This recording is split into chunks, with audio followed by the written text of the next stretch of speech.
11, 10, 9, 8, 7, 6, 5, 4, 3, 2. What a fight! I think we're gonna win it. Juan, the Hispanic causing panic, Lascano.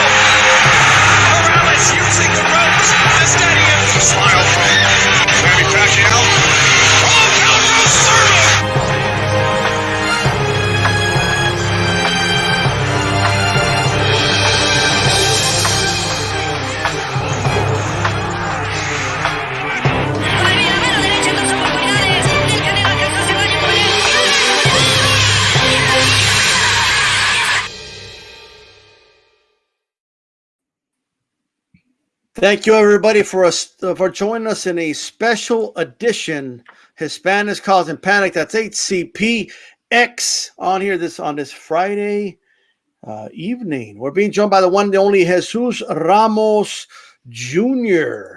How's it going, brother? Of course, he's 20-0, 16 wins coming by way of knockout. Speaking of knockouts, and of course, I'm being joined by 408 from the Shoe Shine Catcher Show every Monday here on YouTube with his co-host Drew Evo. Speaking of knockouts, as well, I want to start with, not that we want to look in a review mirror, but I just want to go back a little bit to your previous fight against Spencer. I won a lot of money in that fight because I bet you by knockout. I just want to put that out there. You know what I mean? But I was very confident you were going to win that fight by stoppage. And I don't know, maybe you could elaborate if you felt the same way, but at what point in that fight, was it very early, or at what point did you know, I'm going to stop this guy? Like, it's going to happen sooner than later. At what point did you realize that in the middle of that fight? I think it came in after that first knockdown, in the first round. And I knocked him down, and it seemed like it was I want to say easy, but it wasn't my hardest shot, it wasn't like I didn't load up with everything on that shot. So I was like, okay, well, I'm hurting him, I can hurt this guy.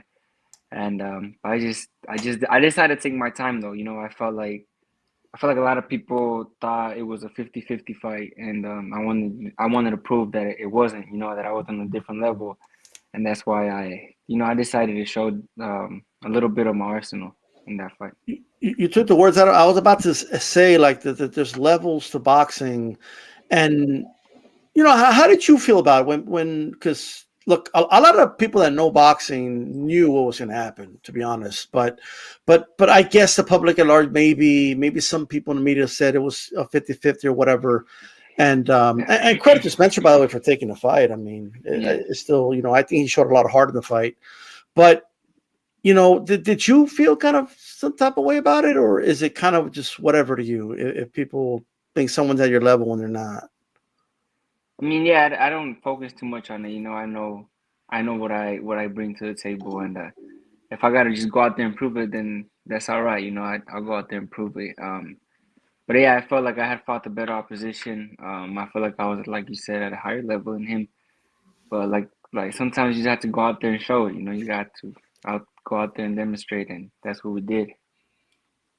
I know you say you don't want to say easy, so are you saying it was easy? No, I mean to hurt him. Okay. For the knockdown, yeah. I don't want to say it was easy, but like I said, I didn't load up. I didn't load up on that shot. It was just a little counter, and he went down. So like I said, I felt like I had the power to hurt him throughout the whole fight. Okay, all right. Dave, you want to? Yeah, Jesus. Both of you guys during the pandemic, Spencer and you were both featured a lot on free TV on Fox, which I think was a great time to get fans, boxing fans, and casual fans acquainted with some of the young prospects at the time. You were considered a prospect, but do you feel like you really separated yourself from the pack now with that dominant win on the David Benavidez pay-per-view? And now do you feel now that you're on the verge of Contender / getting a championship opportunity? Yeah, I have absolutely. I felt like and that fight I just demonstrated that I separated myself, that I was separate, you know. But in previous fight, I felt like I was already separating myself from that. You know, I took on Javier Molina, Brian Mendoza, Vladimir Hernandez. Those were all tough fights, and I was already separating myself. So it was just a matter of demonstrating it, and I think that was the fight where we just demonstrated that we were at a different level.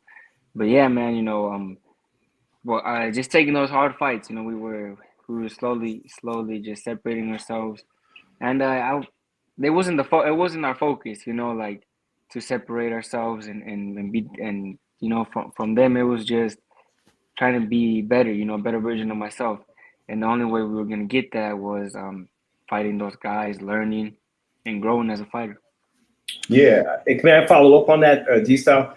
I moved to Las Vegas. I was there watching you at the media day at MGM, and I was surprised myself by the energy in Las Vegas for the David Benavidez fight. Were you surprised by how big the energy was, and do you think that it could rival the energy you're going to feel for this Canelo fight, which is typically like, you know, the biggest thing in boxing is Cinco de Mayo or Mexican Independence? Do you think it's going to rival that? I mean, do you think the energy is going to be quite the same? I mean, I think I don't know, man. I've never even been to like a Canelo media work or anything like that. But I mean, we had a lot of support for that one for the Benavides. I felt like a lot of people came out for events like that for like the media workout. So I'm excited, man. I'm excited to see how this media workout is, and just see how much like people Canelo brings in. You know, because I mean, he technically is the face of boxing right now. He's the biggest star in boxing. So I want to see, you know, how much people he attracts and just witness it, you know, firsthand. It's gonna be cool, man. To be part of it for sure. Do you, in terms of anticipating like the media workout and the event being big and all that, does that bring you maybe not nervousness but excitement, or are you just like locked in? It doesn't really matter to you? Yeah, like I right now I say I'm excited, but man, come fight week, there's nothing like I'm locked in. You know, there's nothing you Okay. can do that's gonna get me out of the zone. I'm just focused on the fight, and like it's crazy. Like I try to enjoy it as much as I can, and I do, but it's like in the moment I'm just thinking about the fight. I'm just focused on the fight. You know, it's after the fight where I look back and I'm like, dang, you know, that was cool.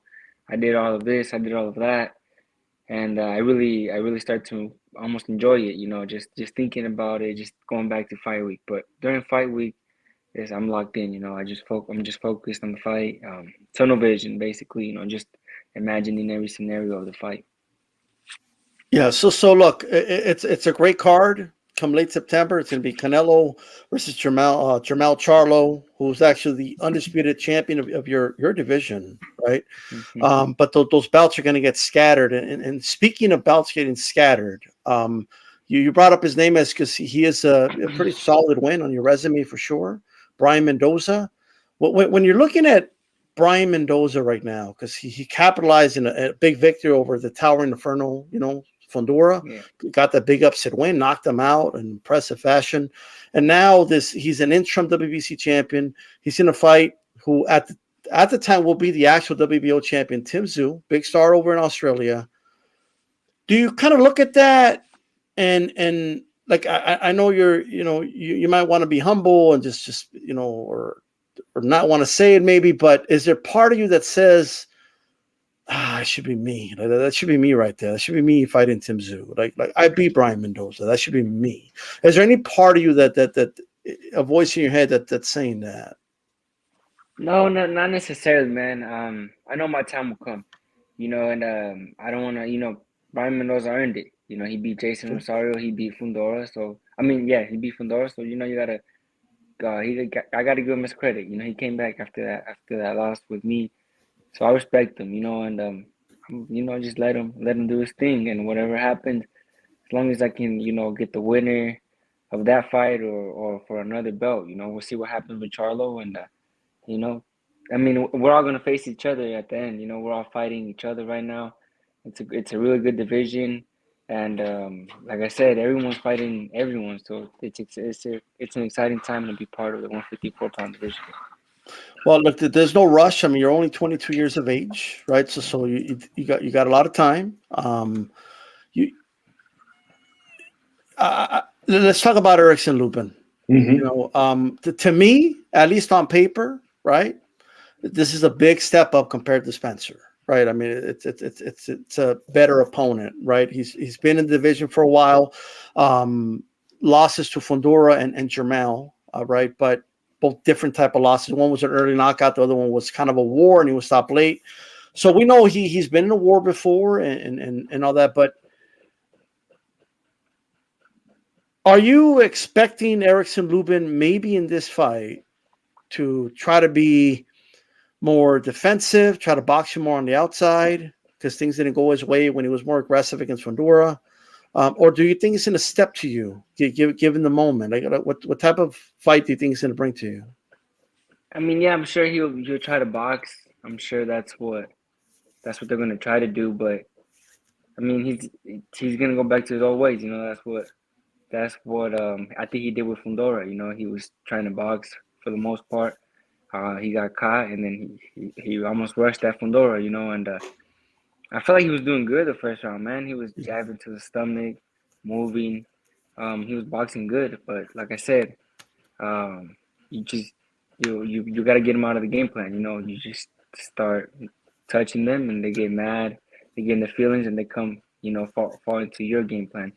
So it's just a matter of being in that ring and seeing what he brings to the table. You know, we're ready for anything. I'm just ready, you know. I'm ready to go in there and see what he brings to the table. I feel like once I'm in there, I can really break down my opponents. You know, it could take me a round or two, but I can figure them out, and that's what I want to do with Lubin. Jesus, Erickson Lubin, as a young fighter and early on in his career, faced Jermel. And it was clearly that he was outclassed, and he was not prepared for that level of competition, almost like the Spencer fight where you just performed and outclassed him. And now he took a savage beating against the towering Inferno. So do you think he's better for those two losses, or do you think this is an opponent that is most likely on the decline? I mean, he came back pretty good for that Arias fight. You know, he looked good. He looked like his normal self. So I feel like he still got it. You know, he's young too. He's 27. So I think he's at his peak of his career right now. He's at a good age. So that's what makes it an even more interesting matchup. Yeah, but follow up to that, Tisa, if I may. Sure. When I watched the Fundora fight against Erickson Lubin and I saw the savage, you know, almost rearranging of his face, as a fan of yours, you know, not as a journalist, but as a fan of yours, I was like, wow, that's going to be a tough fight for Jesus, this guy. But then I saw what happened with Brian Mendoza, who you outclassed yourself. At one point, was there a point where you're like, man, I hope they don't put me in against Fundora, because that had to be a question in your mind. And do you still feel that way after you've seen how, you know, how many flaws he has that Brian Mendoza exposed? No, man, you know, we study them, you know, whenever they fight, we sit down and study them. We see what they do good, what they do wrong. So, I mean, I was ready. If they had to fight Fundora, we had a plan for him. And, you know, I like to see them. Every time they fight, you know, I watch them. I watch every fight. And Nice. if it's in my division, I watch it, you know, I pay even more attention. So, yeah, like, if whoever it is, we'll form a game plan, we'll study them, and we'll get on it. You know, we're not scared of hard work or anybody in the division, you know. So when it gets down to it, we're ready. When Mendoza knocked him out, like, because I know you said you studied these guys, right? So did he do something that you kind of knew could have been exposed? Is there something he's like, I would have done that? Man, that he kept dropping that right hand Fundora did. Yeah. And he had been grazing him the whole fight with that left hook. And I was like, man, if he just catches him with that left hook, I feel like he could have done damage. And sure enough, man, he caught him with that left hook. Fundora kept jabbing, but he wasn't bringing his lead hand back. You know, he was jabbing and bringing it halfway. so he was leaving himself exposed. Especially he's so tall, man. It's a lot more dangerous with his height. You know, his head is just up there. So Mendoza just had to throw the punch, and he was gonna be there. Like I said, he was grazing him, man. A couple times he grazed him, and I guess Fundora never made the adjustment. Man, so now when he landed it, because look, I was shocked when he knocked him out, and I lost money in that fight. But so he knocked him out, and Fundora was just like, he just had to look like, what the hell just happened, right? Like he was not going to beat that count to save his life.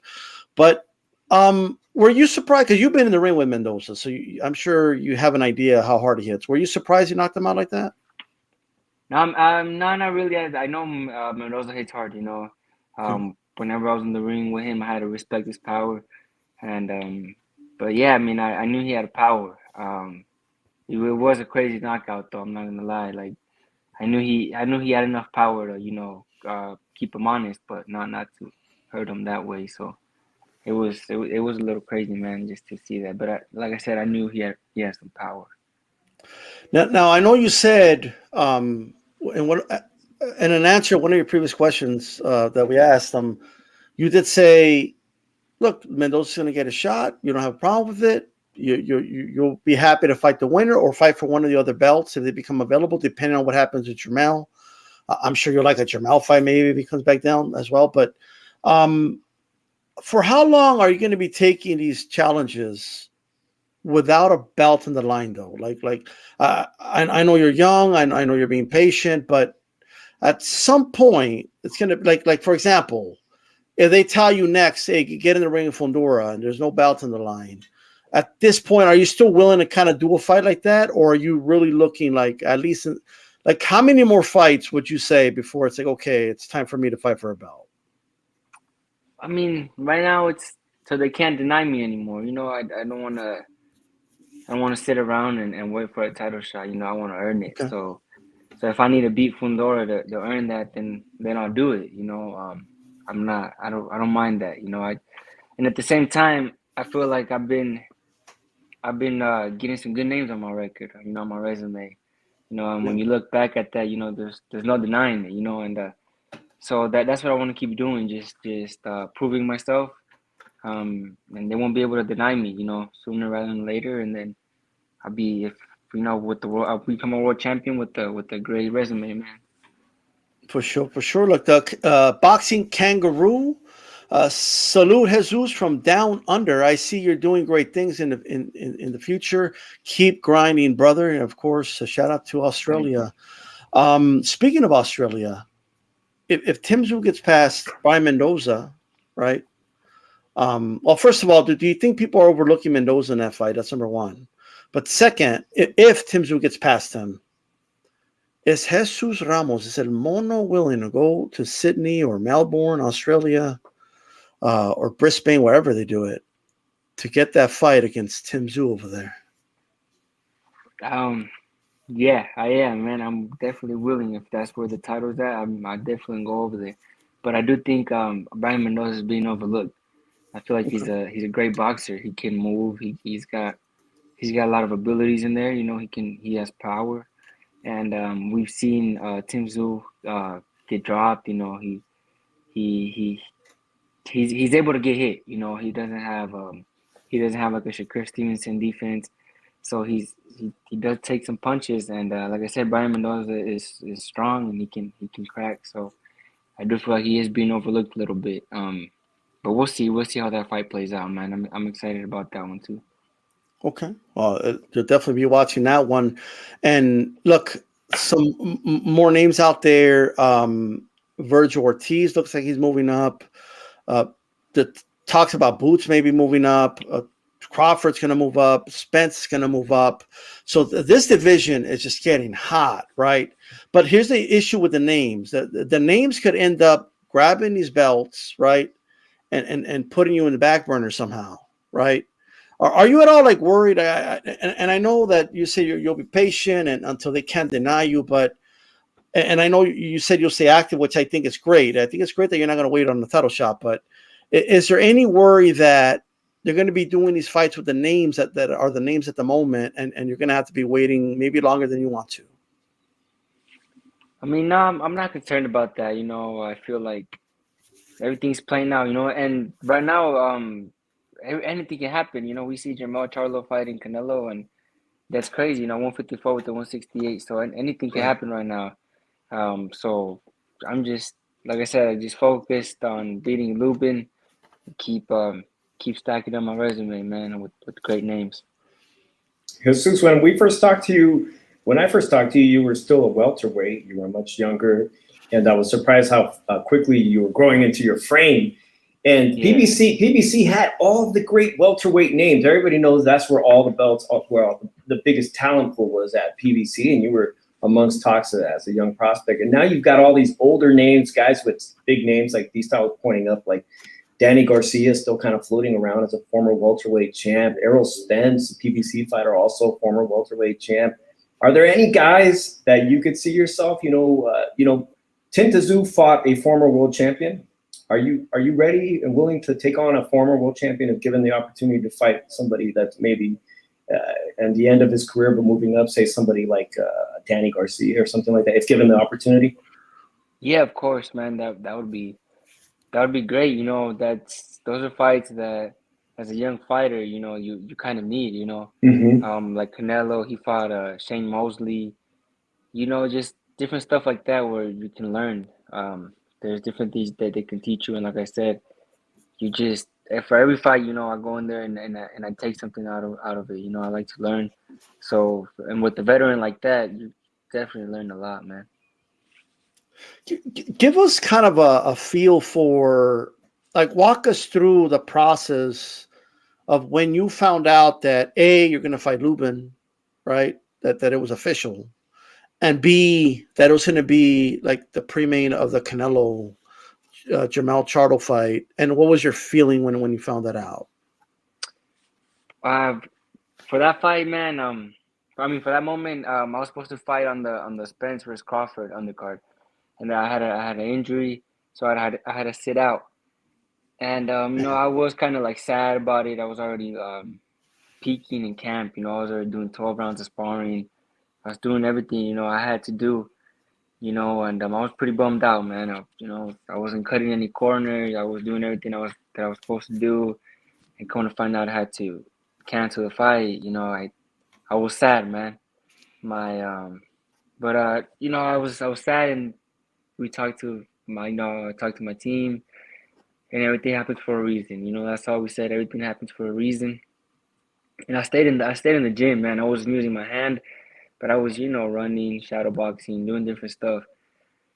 And we would talk about, you know, what could happen, and we started talking about this, you know, fighting on the undercard of Canelo versus Charlo. We started the more my hand felt better, we started talking about it. And then one Saturday morning, we were in the gym, and we were talking about it again, and we even said, imagine fighting Lubin on that card. And we were like, yeah, no, you know, it'd be a big fight on a good card.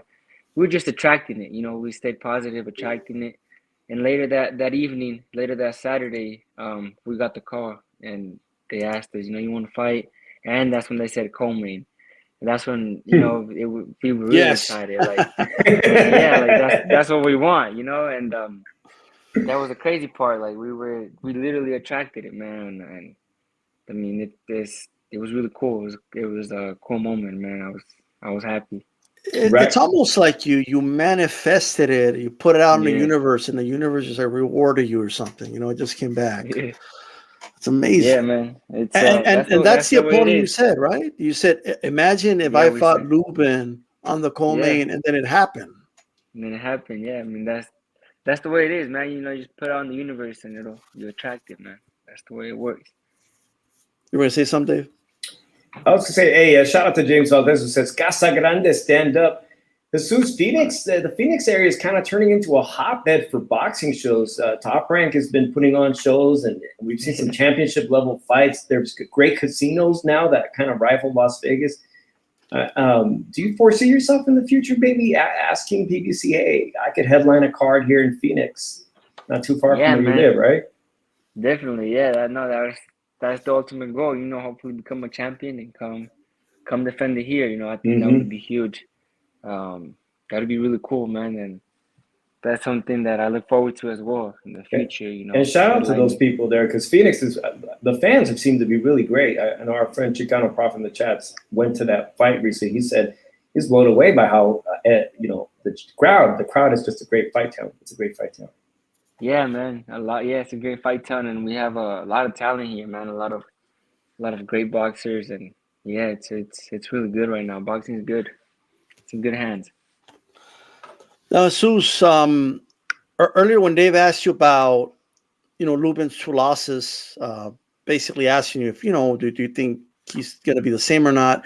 Like it sounds like you're not counting this guy out. Like it sounds to me like you're waiting for the best possible Lubin that's ever been. Because hey, losses could motivate a fighter, and they could, it is what it is. Manny Pacquiao got knocked out twice before he went on his long run, so it is what it is, right?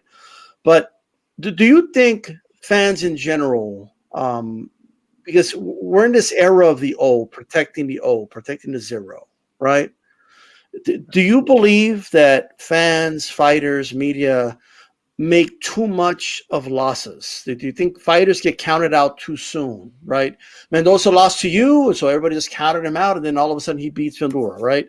Do you think that's the case? And do you believe, maybe not you, because it sounds like you'll fight anybody, but and you've shown that, right? But do you think maybe that's why some fighters don't even take the risk sometimes, because they're concerned about taking a loss? Yeah, man, I feel like that. I feel like it was the case for a while, like everybody was trying to protect their O. But I don't feel like it's not happening right now. I feel like everyone's fighting each other, and that's the cool part. Prospects are going to fight each other. We saw that, Frank Martin versus Michelle Rivera fight. Stephen Fulton going to Japan to fight Inoue. I mean, it's really cool. I think boxing is evolving right now. They're not trying to protect their O anymore. And, and you can't count a fighter out, man. Like you said, you mentioned names that have came back. And that's the way it was, back then too. Marquez had losses. He would come back. Even the greats, man. George Foreman, before he knocked out Michael Moore, he had lost to Tommy Morrison. So, you can't count nobody out. And they got the will to win, man. They're dangerous, and that's the same thing with Lubin.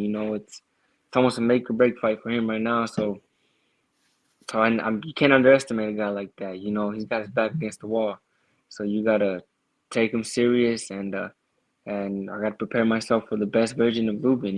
Maybe even better version than when he fought Fundora. So that's my mindset right now. Yeah, I agree that still very dangerous opponent regardless of those 2 losses. El Venado Lopez, who fights on Top Rank, is the featherweight champion, and he lost to Ruben Dia, a homeboy of ours from Salinas. And he's headlining the Mexican Independence Day card. He's the champ, and Ruben's on the undercard. You could really become a world champion even after 2 losses. So I understand he's very dangerous. You said you were a student of the game, so I have to ask you this question. So you probably watch a lot of boxing, but Usyk got hit with that low blow. I'm sure you at least saw if you didn't see the fight, you saw it. And I want to ask a fighter, because the rest of us podcasters and commentators, we've been debating it. But you're a fighter, and you're fighting very soon. Is this on your mind? Are the rules changing? Did you feel it was a fair call? I think it was low. It was below the belt. Those punches hurt. He wasn't fighting, a small guy. That the boy was big, man. They're heavyweights. I'm sure it hurt. Sure. But could he have recuperated a little earlier? Maybe. He maybe made a big deal about it, but it was pretty low. I don't know, man. It was a lot of controversy for that. It was Was low. it strange to you that the ref didn't indicate to them like this is good? Like the ref didn't do that, so it kind of I guess they gotta guess, Yeah, it is strange because sometimes you do wear your cup a little high, so you can go a little low, So, but like you said, that's up to the ref, to tell them and make that clear before the fight, that he couldn't have complained if it was low. But it's tough, man. It's tough. The ref also, he's got to think on the spot. Right. he's got everything happens fast, and he's got to make a call right then and there. So it's a tough job too, man. So I don't, all that controversy. I don't feel like it's right. The boy still got stopped. It wasn't like they went the distance, and that knockdown would have made the difference. He got stopped anyways, and up until that point, Usyk was winning the fight as well. So I don't think he would have made a difference. Let me ask you, as a fight, do the refs go over the bout line in the back? Yeah, in the back, no, because you're not wearing Okay. you're not wearing your cup or anything. They usually come when you're wrapping up. Barely getting situated in the locker room, but they usually do. When you're in the ring and they touch your belt. Yeah. So you yourself, you never had the ref explain the bout line to you in the back at all? Yeah, about I mean, no, they just, Okay. it's a low blow, just watch out for the low blow, stuff like that, but they can't Gotcha. indicate it there because, you're not, like I said, you're not wearing your trunks most of the time. I see what you mean. I think I just think it helps if the ref just indicates it that way. It's less controversy, right? Because we know where the ref said or whatnot, but unfortunately he didn't. So it is what it is. You know what I mean? Now, do you there's no way to really know for sure, but what does your intuition tell you about Jermell? Like win, loser, if he wins, I doubt he goes back to 154, but he might. I don't know. Do you think you'll see him back at 154? I mean, if he, like you said, if he wins, I don't see how it'd be convenient for him to go down. He's already losing the WBO belt. Who knows of which other belt he gets stripped of? So I mean, why lose the undisputed at 168 to go down to some belts at 154? But I don't know. We'll see what he does. He's got a tough fight, man. We'll see if he can pull it off. I think he's got some natural abilities that could lead him to win the fight, but it's tough. It's a tough fight. Look, Jesus, win, lose, or draw, Canelo is getting up there in age. You know what I mean? He's going to reach his mid-30s soon. He's talking about fighting 7 more years. I don't know if he will or not, but there's going to need to be like that Latino fighter that's going to be the next generation. That the face of Latino boxing. Once Canelo's gone, do you want to be that face? Do you want to be that guy that carries the torch for the next 10 years? Yeah, man, of course. And that's why I was so excited when they said I was going to be the co-main event of this card, because I feel like I can really win over the audience, the public that's going to be there, the Mexican audience. If it's a great stage to do that, and all the Mexicans are going to be there, and I mean, I feel like I talk perfect Spanish. I go to Mexico a lot. I relate more than most Mexican American boxers. So I feel like I can be the one that takes that torch, like you said, and I just gotta demonstrate it. I gotta win the crowd over. I gotta showcase my talent, and dominate fight night. No, absolutely. So it's gonna be Erickson Lubin. Obviously, there's more to come, of course. But what did you personally make, just from your personal opinion, when Canelo made the statement that he doesn't want to fight other Mexican fighters or whatnot? What did you personally make of that? I mean, yeah, that was controversial as well. I mean, he did it because after the Chavez Jr. fight, and I mean, that was a pretty tough. I mean, it wasn't a tough fight, but it was pretty tough to watch. Chavez Jr. just didn't do anything. He was just in there taking a beating. So I see where he's coming from, but I mean, it's kind of not fair as well because some of the best rivalries come from Mexican versus Mexican. We saw Barrera Morales, Marquez and Barrera as well. Those were all great fights, man. And I feel like, yeah, that's unfair, but at the same time, there's not many Mexicans at 168 other than Benavidez, and hopefully that fight happens, man. Hopefully that does happen, and it'll be a good fight. Now, the last time you were on the podcast, former co-host of the show, Chief Funky, had asked you, about at the time, like down the road, a potential fight with Xander Zayas to do like a Mexican versus Puerto Rican. Now at the moment, he's kind of way behind you. Like he has to catch up, to be honest. But hopefully, eventually, he gets there. I mean, how big of a deal would that fight be? Like if he can actually get to that level, like where you are right now, and you get a belt. Like you versus Xander Zayas, Mexico versus Puerto Rico, or Mexican versus Puerto Rican. Like what? I mean, is that still something you want? Yeah, definitely, man. I feel like, but like you said, we're both going up in the rankings, and I mean, if we continue to do that, it's going to be an inevitable fight. We're going to have to face each other, and that'd be big, man. Mexico versus Puerto Rico would be huge, and that'd be exciting. It'd be a great fight down the line. It's a historical rivalry. Historical rivalry. We're missing it's been a while since we had a legitimate Mexican versus Puerto Rican fight at a high level anyway, like with a lot of people watching it. So yeah. I hope that happens. Now, look, I know you said a student in the game. Who are some of your favorite, in no particular, it didn't have to be in any particular order, but some of your favorite Mexican fighters ever? The number one is always Ricardo Finito Lopez. He's I like to just watch his fights. I like to watch even his interviews that he does now. He speaks now. He's very humble, man. I mean, I love just the way he carries himself. Like I said, he's humble. He's a legend, and he's just like a normal guy, and I think that's pretty cool. I like Salvador Sanchez, Chavez as well. He had a good style when he was, coming up, very aggressive, that body shot. Barrera, man, I used to love, watching Barrera.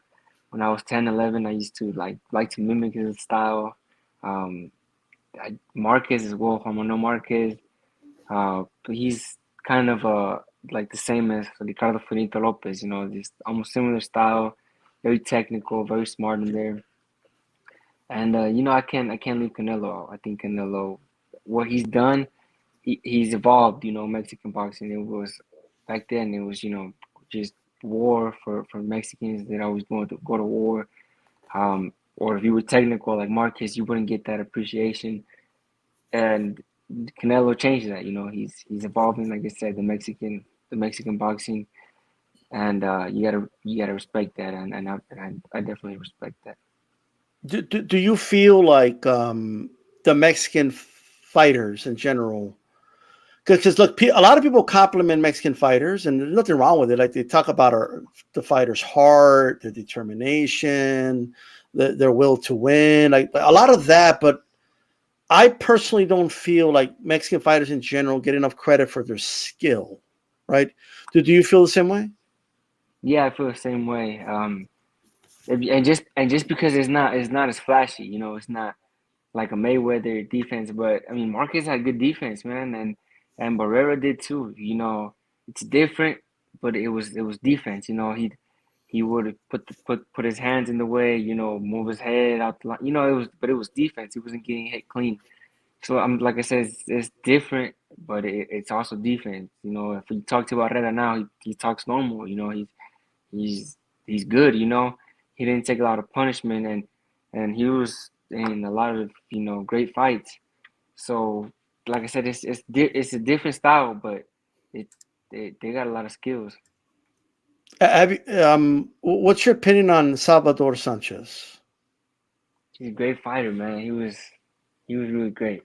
I feel like he was up there with like I said, Ricardo Finito Lopez and them. They were the guys in their prime.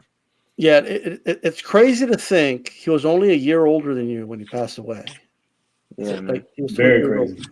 That's sad, but he still had a Hall of Fame resume at age 23, which is amazing. Hey Dave, any other questions before we let him go? I do. Jesus, you come from a fighting family. Your uncle Abel Ramos still fights actively, And tomorrow we're going to have Chris Eubanks, who's the son of a former great legendary champion. We mentioned Tim Tszyu. Of course, his father was a great legend. But I was wondering if there's any, 2 questions. Is there any father-son team, like maybe say Fernando Vargas, whose kids are all fighting now? Las Vegas-based Fernando, Ferros. Or do you think anybody there might emerge from that father-son dynamic as a future world champion? Yeah, definitely. I think it's tough, man. It is tough. You carry a lot of weight. I mean, Yeah, the pressure, right? Yeah, it's already tough being a fighter, going in there and performing in front of millions of people, and now you're listening to, oh, let's see if he just get his dad, and maybe you have a bad night and he's all hype. He's just his father's last name. So like I said, it's a lot of pressure. So I give them credit, for even going this route, but I think so, especially with the Vargas brothers. I feel like they're talented, especially the younger one. I feel like he's got talent, and it's just a matter of time. It's like I said, it's hard. And Chris Eubank as well. I haven't. I watched that fight with Liam Smith, and that's gonna be a tough fight, man. We'll see how he does in the rematch. He's got a new team, so we'll see if we can pull it off. That's true. That's for sure.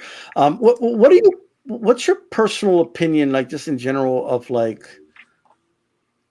I don't remember a time where there was so many like father trainers, son fighter duos in boxing. Like it seems like they're everywhere, and it's hard to like criticize it. Like I know Timothy Bradley did, but because so many of them are so like they're world champions, like it's hard to like criticize it. But just in general, what are some negatives or positives you could take from that current trend? I mean, I think Bradley was kind of wrong when he said you should ban it. I mean, I can see why he said that. Obviously, that like you could put a lot of pressure on your son, and we saw it, with Teofimo Lopez's his dad. I mean, in that situation, I can see why it's tough. You got your son, your father talking that you're gonna destroy someone, and you can't. It must mess with your mind. I mean, I've never been in that position, but I can see it. But for me, having my dad in my corner, I think is the best thing. He pushes me, like nobody else. He knows how to push me. He knows how to get me going, how to approach me. In the corner, and I think we work good together. We're always planning the strategies, game plans, and I understand what he wants, and I just think we have a good relationship. And I don't have any cons. My dad is all pros. I don't see myself with another coach. Without him. I don't mind having extra help. We've done it before. We've gone to other gyms, taking advice. We're very open minded. But I want to see myself without him in my corner. I mean, there you go. I mean, that says it all. You know what I mean? Do you think maybe the main reason it works with so many is just that you can't bullshit your dad? Yeah, he just knows you too well. I think that's the thing. And he can push buttons that nobody else can push. He knows you. You're his son, so he knows how to get you going. And I feel like that's the best. That's the best trainer you can have. Is your dad. It just happens to work. I mean, you can't argue against the results, at least lately. You know what I mean? So, like that's that. Jesus Ramos El Mono. Really quick, what's up with that nickname? How did that nickname come Mono, about? my dad gave it to me too, man. Were you like Mono, skinny as a kid or something? no, El Mono from just being cute. He would say that because cute. Because Okay. he would in Mono. He would put my my sunglasses on, my hat, and I would just leave everything on, and always be in Mono. He's real cute. So not because of monkey or anything like that. And he gave it to me, and it stuck. It stuck, man. Like it was a family thing.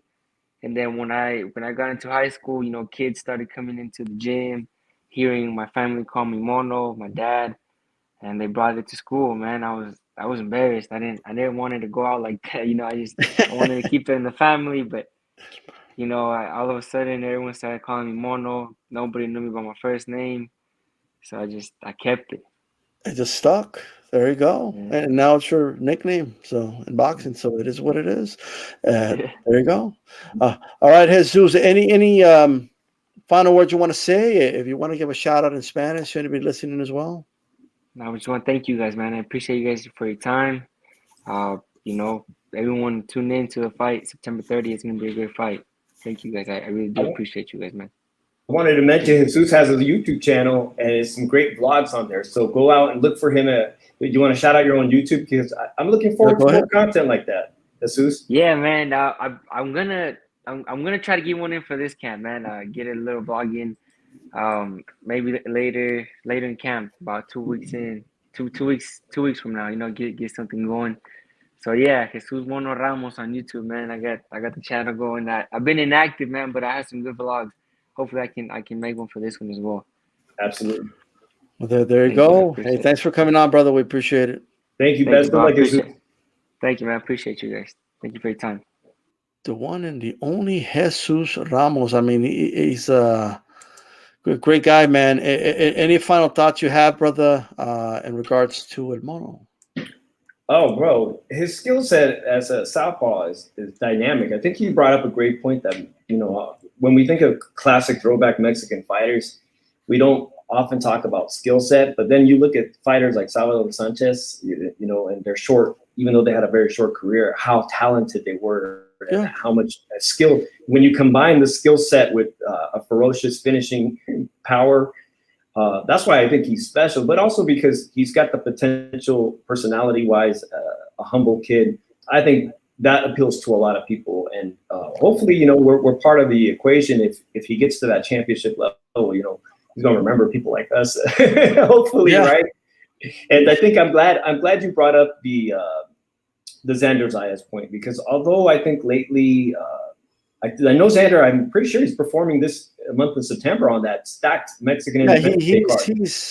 He's on his own path, obviously. So and the path is a couple miles away from Jesus at the moment. Yeah, maybe about a year or two. Like about 2 weeks, 2 years, 2 weeks. 2 years ago when we had Jesus on, they didn't seem that far apart, really. No, they didn't. And then Jesus just kind of like, you know, he just had some great wins, and he's on a great trajectory, and you see how the universe is rewarding him, like people that aren't jealous and aren't bitter, like they good things come to them, bro. Like the fact that he wasn't hating. You see, you heard his answer. He's not even hating on Mendoza for getting his shot. Like he's just like, hey, he earned it, you know. And then look, he's going to be on the co-main of a Canelo fight. And I'm going to tell you, I think being on the co-main of a big event like that, wow, right? Yeah. Even though he said he's going to be locked in, and I believe him because that's how he fights. He looks locked in, tunnel vision. But the lead up to it, right? All the media, all that, it's a perfect prep in all reality.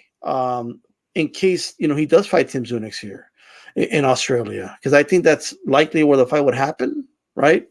Especially if Tim Tszyu is the champion, unless for some reason it happens here, which I wouldn't mind. I would actually be able to watch it if it's here, right? But at the end of the day, I think he's only 22 years old. He's got time on his side, bro.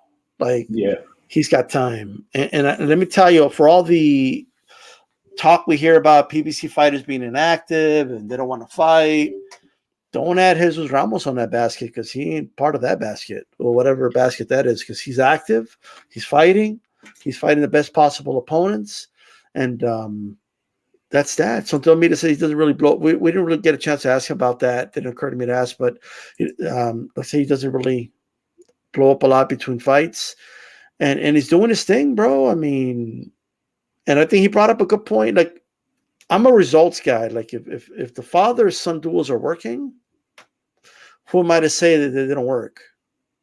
They're working, so it is what it is.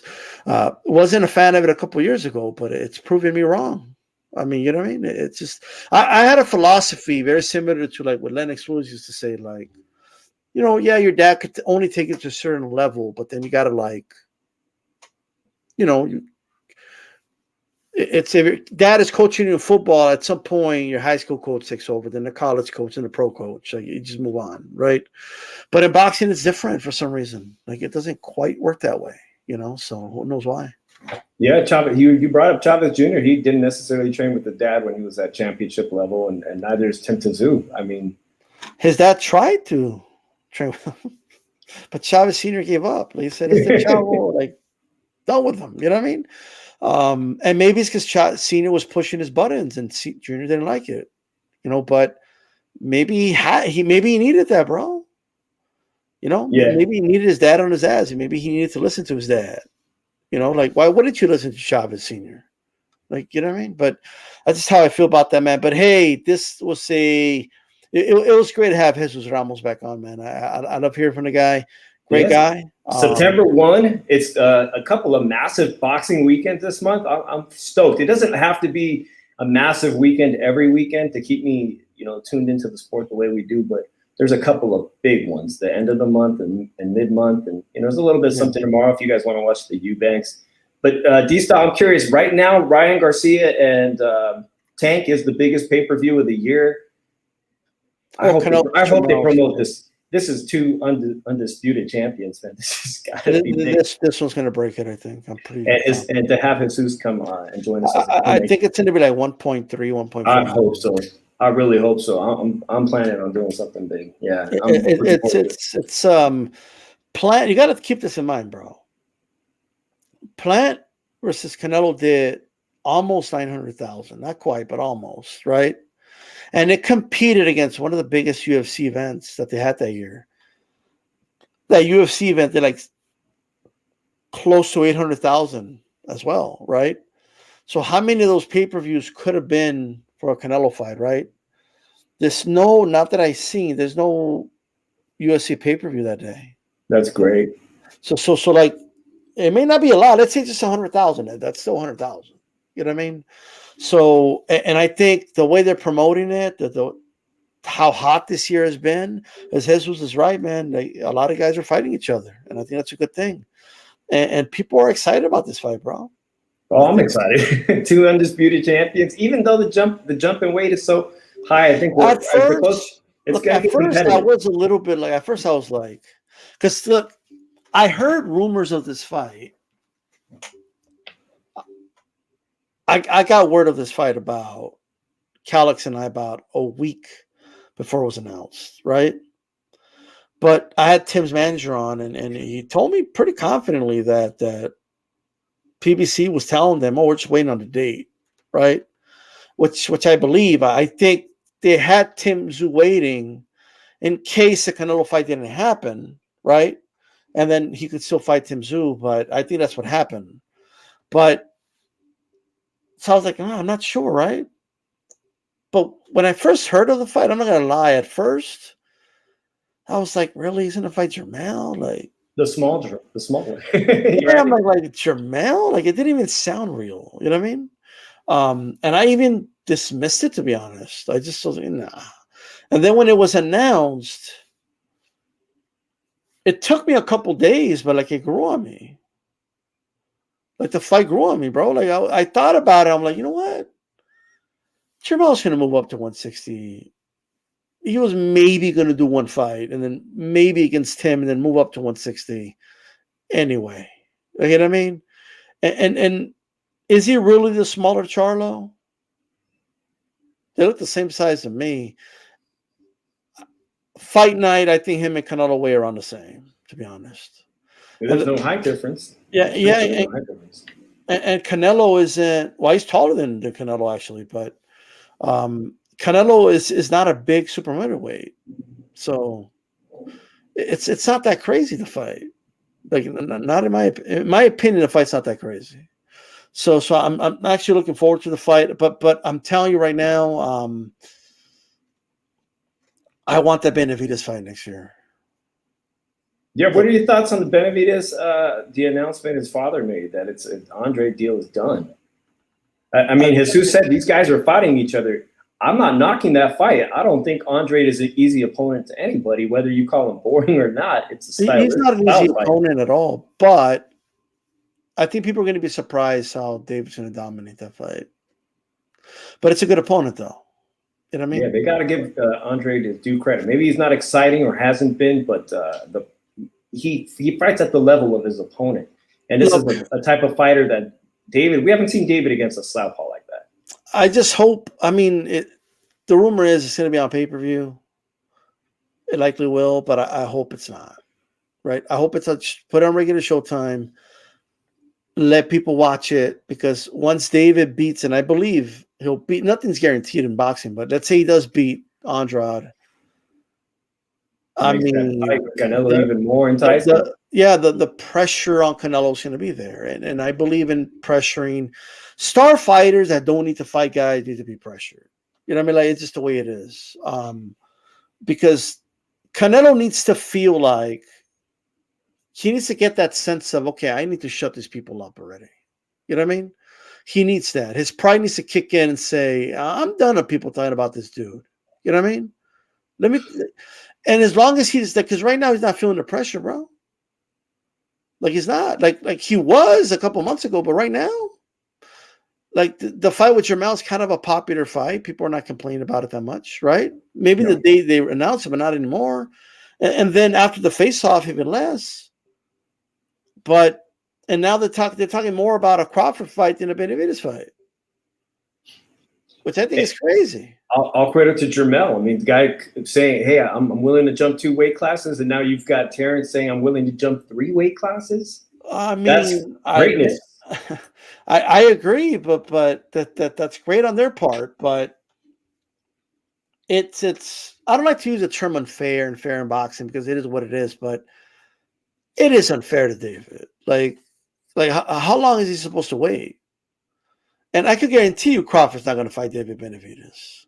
Well, you made a great point with the interview with Jesus about being the young fighter, not having the big name recognition, and saying someone like Spence, after he gets through, moves up to 154, and he gets the immediate title shot. Yeah, this is what I mean. Crawford beats Spence, right? Mm-hmm. And people bring up the name Boots. I mean, Boots doesn't do anything for me. I mean, maybe he needs to fight somebody. So like, once guys get to the top, they don't feel incentivized to fight these young lions, bro. And I think Jermell, like, I'm not excusing Jermell for this, but when it comes to the Tim Tszyu situation, I think he was kind of like, man, I got to fight this dangerous dude over here, this dangerous Australian. Like, man, I want my blockbuster fight, bro. I want that Caleb Plant money. I want what Caleb Plant got. Yeah, so I still think it's fucked up, and I feel bad for Tim Tszyu, right? But like Tim Tszyu's kind of in that boat with Benavidez. Like they've been the guy in line. They've been doing all the right things, in my opinion, right? Mm-hmm. Yeah, he beat Harrison, a former world champ. David Benavidez, he did the long road. He started, like, when he missed weight, he took accountability. I had him on my channel, and he said, look, I got to earn my way back up. And that's what he did, right? People criticized the Lemieux fight. Guess what? That was part of the roll back. You know what I mean? He couldn't just jump in with the big names again. But then he eventually got there. And then he got the Plant fight. I mean, like we said, now this fight's almost done. The Andre fight, a former world champion, is a very credible. I think that's a great fight. That'll be a big win for him. But here's the thing. I want your opinion on this. Have you gotten the same sense I've gotten that fans in general, just in general, have really just stopped talking about Benavidez versus Canelo? Bro, there was a time I couldn't do a segment on Canelo without getting flooded with Benavidez fans saying, "This style, why do your boy want to fight? Benavidez? What's up? Is he scared or what?" I'm not getting that anymore, bro. Like, no one's bringing up Benavidez anymore. What's up with? I don't know. Maybe it's just me, but what's the sense you get? Short attention span. It's the internet. We even fans of boxing have a short attention span. But once this lead up to the Andre fight happens, and like you said, if he's successful against beating him, that pressure is going to start mounting, and it's going to be the perfect time for the fans to demand a big Cinco de Mayo. Like, the negotiation fell apart for Canelo, so he missed that September 16th date, and now you have Top Rank coming forward with a huge card. And we have to put the pressure on Canelo to perform, whether it's here in Las Vegas or in Texas, where you guys can fill a stadium with 70, 80,000 people. I wouldn't be mad about that. Wouldn't be mad about that Cinco de Mayo against David Benavidez. Look, David Benavidez, Canelo in that Raiders stadium in Las Vegas, bro. There too. I mean, I think that's the shit to do. It gives me De La Hoya Chavez vibes, but it's like a mix of that and like De La Hoya Vargas as well. Right. You know what I mean? It's and I know we're using De La Hoya in two different issues, but that is a fight, bro. Like, I'm telling you, right, that's a fight of the year candidate. And I believe Canelo will win. I think Canelo knocks him out, but Canelo's not coming out like he's gonna look like he was in a fight. Like there's no doubt. You know what I mean? And we know David's gonna bring it. We know Canelo's gonna bring it. Like, they're gonna bring it. You know? And I'll keep it real. Look, Canelo's getting up there in age. If David can withstand a storm and weather the storm and take the big shots of Canelo better than I think he's going to take them, he might overwhelm Canelo, bro. Like, Canelo might run out of gas in that fight. And we don't know what's going to, until they get in the ring and fight, we don't know what's going to happen. Yeah. I believe I know what's going to happen, but what does that mean? When you say it has the potential to be fight of the year in 2024, it's funny how, if it is fight of the year 2024, how suddenly the roles have reversed, and now you're having David Benavidez in the prime of his career against basically Canelo Triple G, the potential for a trilogy where Canelo's going to be now in his mid-30s, late 30s, the potential for a rematch, and dare I say even a trilogy where Canelo could be in his late 30s fighting the young guy. It could be. You know, I hope so. You know, that would be kind of awesome for the sport. No. Jay Valdez is something. Mono's in the right trajectory. No need to hurry the kid. His time is coming. I agree. And look, just because I framed the question a certain way doesn't mean I believe that. You know, like I pressured him with the questions in terms of, hey, do you want the shot? Because believe it or not, most fighters in this position will say, oh, I want the shot now. And yeah, that should be me and not Mendoza. Most fighters would have said that, right? Mm-hmm. And I'm not in the business of putting words in the fighters' mouths, right? So I asked what I asked. Of course, I pressured him a little bit, but he gave the answers he gave. And Jesus Ramos, he's a genuine guy. I think what he said about how like he was just talking about, wouldn't it be crazy? We fought Lubin and then it happened. I mean, it makes me feel happy for the guy. You know what I mean? No doubt. No doubt. Know, so like I think that's great, and I agree 100%. I think the way it's being handled is in the right trajectory. There's no rush. You know what I mean? I don't know who the matchmaker for. Do you know who the matchmaker is for? I don't. But you know what? He even said he's willing to fight if it means he's got to go through the towering inferno to get a shot at Tim. Should Tim become the champion? I know you saw me shaking my head when you say that. There's people thinking that maybe he could be. I was like, honest to God, I think Jesus Ramos will knock out from the world. So he's willing to go that difficult route if need be, and he entertained a great question, which is despite Xander Zayas not being quite on his level yet, as in terms of how many rounds he's fought professionally, he said the kid would make a great opponent. Yeah, yes to the Mexican-Puerto Rican rivalry. Because if Xander Zayas becomes a face of Puerto Rican boxing, I think he will. And if Jesus Ramos is still in the division, or who knows, they might meet at 160 for all we know. We don't know. Could be. Both of them have this similarity. They outgrew welterweight, right? Right. So they're big dudes, right? Yeah. Their frame is and you're going to look at it like 2 years ago. They were still apart, obviously, right? But 2 years ago, he answered that question and he said, "Oh, I love that fight," right? And even now, he's like, "Yeah." And I know, I think it was Gene said, "Oh, but he's a top rank." He's look, man, I get that, guys. I get that. One guy's a top rank. One guy's, first of all, like that fight, if it happens, won't be for at least 2 years, in my opinion, right? At the least 2 years. And there's no guarantee either guys are going to be with PBC or top ranked fighters. Switch. You make a very valid point. You could look at the trajectory of a lot of big fighters who come to top rank. And in the middle of their career, it's done. They want out. And not only that, end up at PBC or vice versa. And not only that, how many times have we seen PBC fighters go to Top Rank and vice versa? In fact, I'm sure you saw the stat the other time, right? Oh, Top Rank fighters, I forgot what it was, 23-4 against, like, maybe PBC wants some get back. They want to start adding some W's, you know what I mean? Like so they have worked together before. And we don't know where they're going to be. Like, even if Ramos is still with PBC and Xander's with Top Rank and is some demand for the fight, they could work together to make that fight happen. Like, Yeah, I'm just going to put that out there. Those 4 belts should, we've already seen they're going to strip him of the WBO belt. We don't know how much longer. They could all just go by the way when, like, the 140-pound belts did. And we could see one of those potentially end up with an opportunity for someone like Xander to pick up one of those titles in a few, it's not down the line, a year or so. No, I was going to ask him this, but I don't want to be an instigator. I don't want to instigate, you know what I mean? But I was going to tell him, Tim Tszyu had tweeted out, I don't know if you saw this. Did you see Tim Tszyu tweet? I know it wasn't a tweet, I'm sorry. A post on Instagram. He posted, oh, this is an amazing stat. And he posted all the Mexicans that Kasha Tszyu beat up, including Chavez, unfortunately, right? And then he has a win over, I think the only guy he's fought is homeboy. What was the guy he knocked out in the first round? Oh, man, that guy, Ocampo. Ocampo. Ocampo. Yeah, like, and he tweeted, who got beat up by Spence. Yeah, we're 8-0. The Zoos are 8-0 against Mexicans. And so I was gonna ask him, like, oh, you wanna, like, if Mendoza can get it done, it's gonna be 9-0. So, you're gonna go rep over. You're gonna go take that over or what? Like, but I don't want to instigate too much. You know what I mean? But that would be like a storyline going in, bro. And let me tell you something.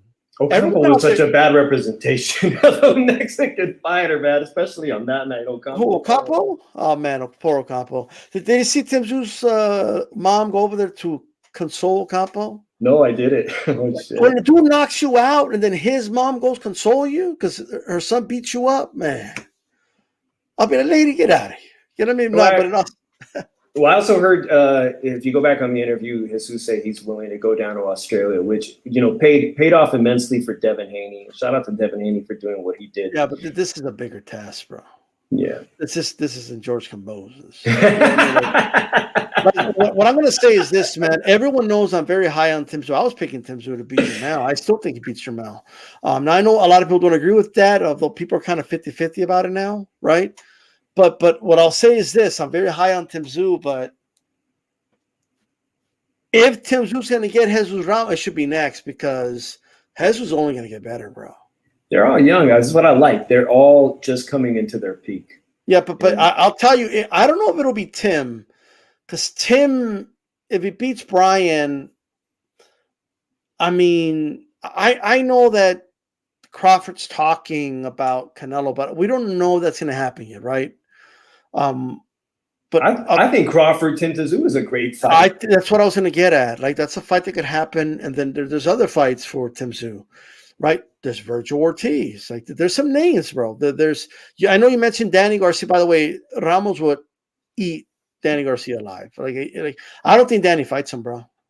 I just don't. No, not at this stage of his career. And if Danny wants to prove me wrong, okay, well, fight him then. But I could see Boots moving up and taking. Yeah, like there's some fights there, right? But I mean, there's always Nikita Tszyu. Nikita Tszyu will be moving. Like, you know what I mean? Mm-hmm. He's only 7 fights, but 3-4 years down the line, maybe that's the Tszyu he fights. I don't know, right? Although Nikita has a long way to go, by the way. I mean, so I don't. If you think Xander has a long way to go, Nikita is only 7 fights in, and he was away from boxing for a while. So he's got some talented kid, but he has some makeup to do. But nonetheless, there's a lot of ways to go about it. But I'm glad that he said without hesitation, yeah, I'll go to Australia and fight this guy, 100%. So if there's no look, bro, if Jermell's not coming back down, if Crawford has no interest in fighting him after he beats Spence in the rematch and he moves up to fight Canelo, if Virgil, I don't even know if Virgil's going to fight again, to be honest with you. I hope he does, but I hope he's healthy. You know what I mean? Right. Oh, yeah. So best wishes to Virgil. I hope he is healthy again and can fight again. I'm a huge fan of Virgil, right?